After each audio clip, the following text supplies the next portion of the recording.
Late ಆಗುತ್ತೆ sir, ಅವ್ರು ಇನ್ನೂ ಬಂದಿಲ್ಲ ಸರ್, ಬಂದಿಲ್ಲ ಬಂದ್ರು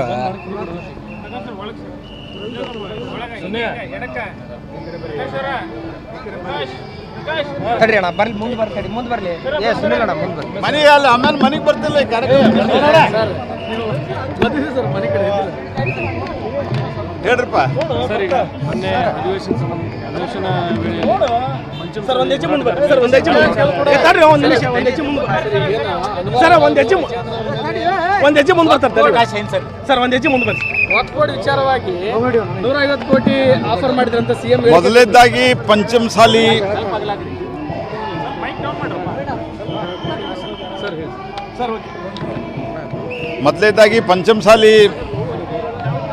ಸ್ವಾಮಿಗಳ ನೇತೃತ್ವದಲ್ಲಿ ನಡೆದಂಥ ಹೋರಾಟಕ್ಕೆ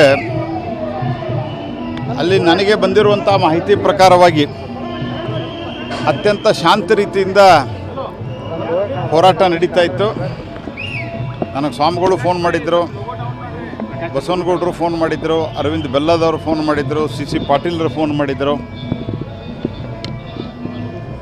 ಮಿನಿಮಮ್ ಬಲ ಪ್ರಯೋಗವನ್ನು ಮಾಡಬಹುದಾಗಿತ್ತು, ಆದರೆ ಮ್ಯಾಕ್ಸಿಮಮ್ ಬಲ ಪ್ರಯೋಗವನ್ನು ಮಾಡಿದ್ದಾರೆ.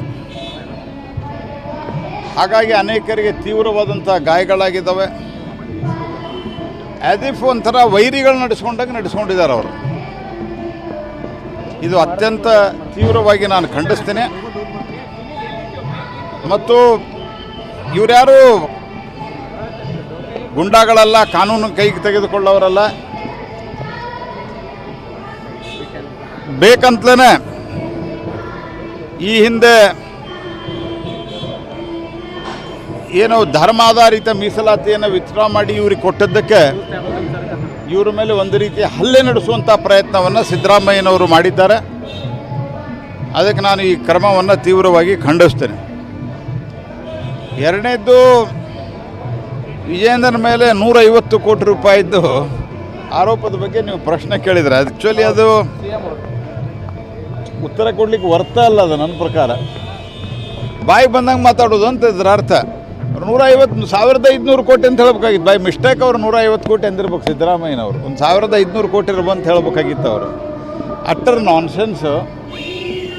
ಆ ಪತ್ರ ಇಲ್ಲ, ಅನ್ವರ್ ಮಾನಪಾಡಿ ಅವ್ರ ಹೇಳಿಕೆ ಇಲ್ಲ,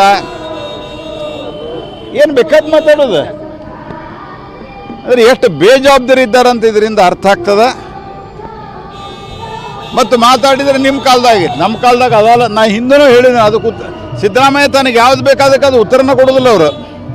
ನಾ ಕೇಳಿದೆ, ನಾವು ನಿಮ್ಮಂಗೆ ಅದಾಲತ್ ಮಾಡಿ ನಿಮ್ಗೆ ಕೂಡ ವಕ್ಫ್ ಟ್ರಾನ್ಸ್ಫರ್ ಮಾಡಿ ಅಂತ ಹೇಳಿದ್ವಿ.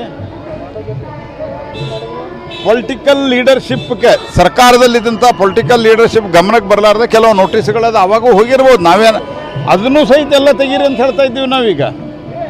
ಅಕಸ್ಮಾತ್ ನಮಗೇನಾದರೂ ನಾವು ಹೇಳಿ ಅಂದರೆ ನಮ್ಮವರು, ನಾವಂದ್ರೆ ನಾನಂತೂ ರಾಜ್ಯ ಸರ್ಕಾರದಾಗ ಯಾವತ್ತೂ ಇಲ್ಲ, ನಾವು ಒಪ್ಪೋದೂ ಇಲ್ಲ. ಅಕಸ್ಮಾತಾಗಿ ಮಾಡಿದ್ರು ಸಹಿತ ನೀವು ಅದನ್ನು ತೆಗೀರಿ. ನಾವೇನಾದರೂ ನಮ್ಮ ಪಾರ್ಟಿಯವರು, ನಮ್ಮ ಮಂತ್ರಿಗಳು ಅದ್ರಾಗ ಏನಾದರೂ ಇನ್ವಾಲ್ವ್ಮೆಂಟ್ ಇದ್ದಿದ್ರೆ ಅವ್ರ್ಯಾಕೆ ತೆಗಿ ಅಂತ ಹೇಳ್ತಾ ಇದ್ರು. ಎಲ್ಲ ವಿತ್ಡ್ರಾ ಮಾಡಿರಿ ಅಂತ ಹೇಳ್ತಾ ಇದ್ದೀವಿ ನಾವು. ಇದು ತುಷ್ಟೀಕರಣದ ಪರಾಕಾಷ್ಠೆ. ಆದಷ್ಟು ಶೀಘ್ರದಲ್ಲಿ ನಾವು ಈ ವಕ್ಫದ ಕಾನೂನನ್ನು ತಿದ್ದುಪಡಿ ಮಾಡಿ ಎಲ್ಲ ಜನರಿಗೆ ನ್ಯಾಯ ಒದಗಿಸುವಂಥ ಕೆಲಸವನ್ನು ಮಾಡ್ತೀವಿ ಕೇಂದ್ರದಲ್ಲಿ. ಕಾಂಗ್ರೆಸ್ನವರೇ ನನಗೆ ಆಫರ್ ಮಾಡಿದ್ರು, ವರದಿ ಕೊಡ ಅಂತೇಳಿ ಅವರೇ ನನಗೆ ಆಫರ್ ಮಾಡಿದ್ದು ನಿಜ. ಇದೆಲ್ಲವೂ ಕೂಡ ಕಾಂಗ್ರೆಸ್ನವ್ರು ಬುಡಕ್ಕೆ ಬರ್ತಂತ ಅನ್ವರ್ ಮಾನಪಾಡಿ ಹೇಳ್ತಾರೆ. ಅಲ್ಲಲ್ಲ, ಅನ್ವರ್ ಮಾನಪಾಡಿ ಅವರು ವಿಜೇಂದ್ರ ನಮ್ಮ ಮನೆಗೆ ಬಂದಿದ್ರು ಅಂತ ಅನ್ವರ್ ಮಾನಪಾಡಿ ಅವರು ಹೇಳಿಲ್ಲ ಫಸ್ಟ್. ಯಾರಂತ ಗೊತ್ತೇ ಇಲ್ಲ ಅಂತ. ಆನಂತರ ಇವರು ಕಾಂಗ್ರೆಸ್ ಪಾರ್ಟಿಯವರು ತಮ್ಮ ಸುಳ್ಳನ್ನು, ತಾವು ಮಾಡ್ತಾ ಇರುವಂಥ ಅಪಚಾರವನ್ನು, ತಾವು ಮಾಡುವಂಥ ಅನಾಚಾರವನ್ನು, ತಾವು ಹಿಂದೂಗಳಿಗೆ ಮಾಡ್ತಾ ಇರುವಂಥ ಅನ್ಯಾಯವನ್ನು ಮುಚ್ಚಿಕೊಳ್ಳಿಕ್ಕೆ ಈ ಕೆಲಸವನ್ನು ಮಾಡ್ತಾ ಇದ್ದಾರೆ. ಉಳಿದ ಡಿಟೇಲ್ ಹೇಳಿಲ್ಲ, ಕೊಡಲಿಲ್ಲ. ಈಗ ಇಲ್ಲಿ ತನಕ ಯಾಕೆ ಮಾಡಿಲ್ಲ ಅಂತ ದಾಖಲೆ ಸಿಕ್ಕರೆ ಕೊಡ್ಲಿ, ಆಮೇಲೆ ನೋಡ್ತೀವಿ. ಗಾಳಿಯಲ್ಲಿ ಗುಂಡು ಹಾಕುವ ಪ್ರಯತ್ನ, ಕೋವಿಡ್ ವಿಚಾರ ಹೇಳಿದ್ರು. FIR ಅಲ್ಲಿ ಯಾವುದೇ ನಾಯಕರ ಹೆಸರಿಲ್ಲ, ಬರೀ ರಾಜಕಾರಣಿಗಳು. ನೋಡ್ರಿ, ಇದರಲ್ಲಿ ಇವರು ಬೆದರಿಸುವ ತಂತ್ರ ಇದೆ. ಆ ಬೆದರಿಸುವ ತಂತ್ರಕ್ಕೆ ಹೆದರಿಲ್ಲ ಅಂದ್ಕೊಂಡು ಒಂದು FIR ಹಾಕಿ ನೋಡಿದ್ರು. ಅಕಸ್ಮಾತ್ ಕಾಂಪ್ರಮೈಸಿಗೆ ಬರ್ತಾರೇನೋ, ನಮ್ಮದೆಲ್ಲ ಕೇಸ್ಗಳನ್ನು ನಾವು ಪರ್ಸ್ಯೂ ಮಾಡೋದಿಲ್ಲ, ನಾವು ಹೋರಾಟ ಮಾಡೋದಲ್ಲ ಅಂಥೇಳಿ. ಆದರೆ ಇದು ಸಿದ್ದರಾಮಯ್ಯನ ವಿರುದ್ಧ ನಡೀತಾ ಇರೋದು ಕಾನೂನಿನ ಪ್ರಕಾರವಾಗಿ ಹೋರಾಟ ಬರುತ್ತೆ, ಕಾನೂನಿನ ವಿರುದ್ಧ ಹೋರಾಟ ಅಲ್ಲ.